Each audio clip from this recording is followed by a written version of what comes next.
கடந்த 2020ஆம் ஆண்டு ஜெகத் ரட்சனுக்கு சொந்த இடங்களில் அமலாக்கத்துறை அதிரடி காட்டியது. ரெய்டின் போது ஏராளமான ஆவணங்கள் கைப்பற்றப்பட்டன.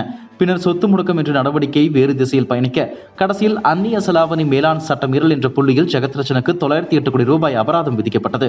இதனால் ஜெகத் தரப்பில் இந்த விவகாரம் பெரும் அதிர்ச்சி அளித்திருப்பதாக அவருக்கு நெருக்கமான வட்டாரங்கள் தெரிவிக்கின்றன.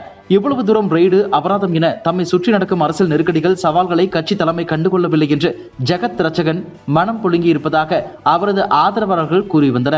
கட்சியில் வலுவானவர், பெரும் தொழிலதிபர், அவரின் நிலையை இப்படியா என்ற பேச்சுகளும் எழுந்தது.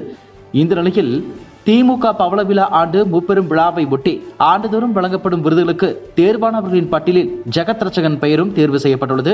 ஜெகத் ரட்சகனுக்கு கலைஞர் விருது வழங்கப்படுவதாக அறிவித்துள்ளது. அண்ணாமலை லண்டன் சென்ற பிறகு தமிழக பாஜக பணிகளை கவனிக்க வானதி சீனிவாசன் அல்லது நயினார் நாகேந்திரன் தமிழக பாஜக தலைவராக நியமிக்கப்படுவார்கள் என தகவல்கள் வெளியானது. ஆனால் லண்டனில் இருந்தபடியே கட்சி பணிகளை கவனிப்பேன் என்று கூறியிருந்தார் அண்ணாமலை. ஆனால் பாஜக தேசிய தலைமை மாநிலத்தில் கட்சி பணிகளை கவனிக்க 6 பேர் கொண்ட ஒருங்கிணைப்பு குழுவை அமைத்துள்ளது. இந்த ஒருங்கிணைப்பு குழுவுக்கு தலைவராக ஹெச் ராஜா நியமிக்கப்பட்டுள்ளார். தமிழக பாஜகவில் மூத்த தலைவராக உள்ள ஹெச் ராஜாவுக்கு தமிழக பாஜகவில் தலைமை பதவி வழங்கப்பட்டுள்ளது. தமிழக பாஜக ஒருங்கிணைப்பு குழு தலைவர் ஹெச் ராஜா தமிழக ஆளுநர் ஆர் என் ரவியை இன்று திடீரென சந்தித்துள்ளது பரபரப்பை ஏற்படுத்தியுள்ளது. கிண்டி ஆளுநர் மாளிகையில் ஆளுநர் ஆர் என் ரவியை சந்தித்துள்ளார் ஹெச் ராஜா. தமிழக பாஜகவின் ஒருங்கிணைப்பு குழு தலைவராக நியமிக்கப்பட்ட நிலையில் மரியாதை நிமித்தமாக ஹெச் ராஜா ஆளுநரை சந்தித்ததாக தகவல் வெளியாகியுள்ளது. ஹெச் ராஜா தலைமையில் அமைக்கப்பட்டுள்ள இந்த குழுவில் மாநில துணைத் தலைவர்கள் சக்கரவர்த்தி, கனக சபாபதி, மாநில பொதுச் செயலாளர்கள் எம் முருகானந்தம், ராம சீனிவாசன், மாநில பொருளாளர் SR சேகர் ஆகியோர் இடம்பெற்றுள்ளனர். சென்னையில் நடந்த நூல்கள் வெளியீட்டு விழாவில் சீமான் பேசும்போது, கார் ரேஸ் நடத்தினால் முதலீடு வரும் என்றால் எதற்காக முதலீட்டுக்கு அமெரிக்கா செல்ல வேண்டும்? இத்தனை எதிர்ப்புக்கு பிறகும் அதிகார திமிரில் கார் ரேஸ் நடத்தி கொண்டிருக்கிறார்கள். நாம் தனிநாடு கேட்கவில்லை, இதே நாடு என்னுடையதுதான். தெற்காசியா முழுமைக்கும் பரவி வாழ்ந்தவர்கள் தமிழர்கள். அப்படி என்றால் இந்த நாடு என்னுடையது. பாசிஸ்ட் பிரிவினைவாதி என்று என்னை பார்த்து கூறும்போது பெருமைதான் ஏற்படுகிறது. இந்தியா என் நாடு, பாரத நாடே தமிழர் நாடு என்று இனிவரும் தலைமுறையினருக்கு சொல்ல வேண்டும். பாரத நாடு பைந்தமிழர் நாடு, பகைவர் அனைவரும் ஓடு. இந்தியாவை இந்துக்கள் நாடு என்பது சொல்வதை நான் ஏற்க மாட்டேன். இந்த நிலத்தில் தாய்மொழியாக தமிழை கொண்டவர்கள்தான் வாழ்ந்தார்கள் என சீமான் பேசினார். திமுகவும் காங்கிரசும் கூட்டணி கட்சிகளாக இருந்தாலும் அவ்வப்போது இரு கட்சிகள் இடையேயும் உரசல் ஏற்பட்டு வருகிறது. அந்த வகையில் இப்போது சிவகங்கை தொகுதி காங்கிரஸ் MP கார்த்தி ப. சிதம்பரத்திற்கும் பெரம்பலூர் தொகுதி திமுக MP அருண் நேருவுக்கும் இடையே வார்த்தை போர் முற்றியுள்ளது. சென்னையைப் போல திருச்சியிலும் மெட்ரோ ரயில் சேவையை கொண்டு செல்வதற்காக ஆய்வு பணி நடைபெற்றது. இதற்கு 11,000 கோடி ரூபாய் செலவாகும் என்று மதிப்பிடப்பட்டுள்ளது. இந்த நிலையில் இந்த திட்டம் குறித்து கார்த்தி சிதம்பரம் தனது வலைதள பதிவில் விமர்சனம் செய்தார். அதில் திருச்சிக்கு இப்போது இந்த திட்டம் தேவையா? தேவையில்லாத இதுபோன்ற திட்டங்களை கைவிட்டு நல்ல சாலை வசதிகளை செய்ய அரசு கவனம் செலுத்த வேண்டும் என்று பதிவிட்டிருந்தார். இதற்கு பதிலடி கொடுத்த அமைச்சர் நேருவின் மகன் அருண் நேரு MP, கார்த்தி, நான் பெரம்பலூர் தொகுதி MP. இதில் அடங்கியுள்ள 4 சட்டமன்ற தொகுதிகள் திருச்சியில் வருகின்றன. இந்த திட்டத்தை மக்கள் வரவேற்கிறார்கள். திருச்சி வளர்ந்து வரும் நகரம் என்பதை நீங்கள் அறியவில்லையா?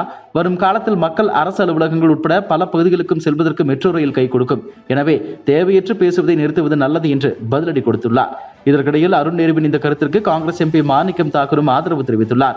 இந்த வார்த்தை போர் இரு கட்சிகளுக்கும் இடையேயும் பரபரப்பை ஏற்படுத்தியுள்ளது. அமெரிக்காவின் கலிபோர்னியா மாகாணத்தில் புலம்பெயர் தமிழருடன் முதலமைச்சர் ஸ்டாலின் கலந்துரையாடினார்.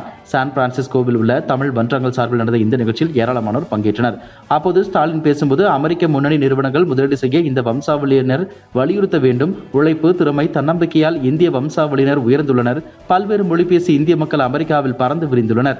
தொழில் முதலீடுகளை ஈர்க்க நான் வந்திருந்தாலும் என் இனிய இந்திய சொந்தங்களின் முகங்களை பார்க்கவும் வந்திருக்கிறேன். தமிழகம் என்பது அமெரிக்காவின் இருப்புக்குரியதாக உள்ளது. புகழ்பெற்ற அமெரிக்க நிறுவனங்கள் தமிழகத்தில் தொழில் நிறுவனங்களை நடத்தி வருகின்றன. கடந்த 2 ஆண்டுகளாக அமெரிக்க நிறுவனங்கள் தமிழகத்தில் அதிக அளவில் முதலீடு செய்கின்றன. இந்தியாவிலேயே 2வது பெரிய பொருளாதாரமாக தமிழகம் திகழ்கிறது. வேற்றுமையில் ஒற்றுமை என்பதுதான் இந்தியாவின் வளர்ச்சிக்கு காரணம் என ஸ்டாலின் பேசினார். செங்கல்பட்டில் 400 கோடி ரூபாயில் தொழிற்சாலை அமைக்க ஓமியம் நிறுவனத்துடன் சான் பிரான்சிஸ்கோவின் முதலமைச்சர் ஸ்டாலின் முன்னிலையில் ஒப்பந்தம் கையெழுத்தாகியுள்ளது. இதனால் எலக்ட்ரோலைசர்கள் உற்பத்தி, பசுமை ஹைட்ரஜன் உற்பத்தி துறையில் 500 பேருக்கு வேலை வாய்ப்பு கிடைக்கும். வால்பாறை அரசு கலைக்கல்லூரியில் மாணவர்களுக்கு பாலியல் தொல்லை என அளிக்கப்பட்ட புகாரின் பேரில் பேராசிரியர் உட்பட 4 பேர் கைது செய்யப்பட்டனர். விழிப்புணர்வு நிகழ்ச்சிக்காக சமூக நலத்துறையில் இருந்து சென்றவரிடம் கல்லூரி மாணவிகள் புகார் அளித்துள்ளனர். மகளிர் ஆணைய அதிகாரி கிருஷ்ணவேணி அளித்த புகாரின் பேரில் வழக்கு பதிவு செய்து காவல்துறை விசாரணை மேற்கொண்டு வருகின்றனர்.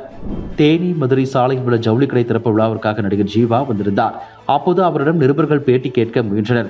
ஆனால் அவர் செய்தியாளர்கள் கேள்விகளுக்கு பதிலளிக்காமல் அங்கிருந்து செல்ல முயன்றார். அப்போது அவரை சூழ்ந்த நிருபர்கள் மலையாள சினிமா குறித்து ஹேமா கமிட்டி அளித்த அறிக்கை தொடர்பாக கேள்விகளை எழுப்பினர். ஆனால் அவர் அந்த சம்பவம் குறித்து தனக்கு எதுவும் தெரியாது என கூறினார். இருந்தபோதும் தொடர்ந்து கேள்வி கேட்டதால் கோபத்தின் உச்சிக்கே சென்ற நடிகர் ஜீவா, உங்களுக்கு அறிவு இருக்கிறதா? நான் எந்த நிகழ்ச்சிக்காக வந்துள்ளேன்? சம்பந்தம் இல்லாமல் கேள்வி கேட்கிறீர்கள் என கோபமாக கத்தினார். இதற்கு பத்திரிகையாளர்கள் எதிர்ப்பு தெரிவித்ததால் அவர்களுக்கும் நடிகர் ஜீவாவுக்கும் இடையே சிறிது நேர வாக்குவாதம் ஏற்பட்டது. அதனைத் தொடர்ந்து அருகில் இருந்தவர்கள் அவரை சமாதானம் செய்து அனுப்பி வைத்தனர். இதுபோன்ற செய்திகளை மேலும் தெரிந்து கொள்ள எங்களது யூடியூப், ஃபேஸ்புக் மற்றும் ட்விட்டர் ஆப்களை சப்ஸ்கிரைப் செய்யவும்.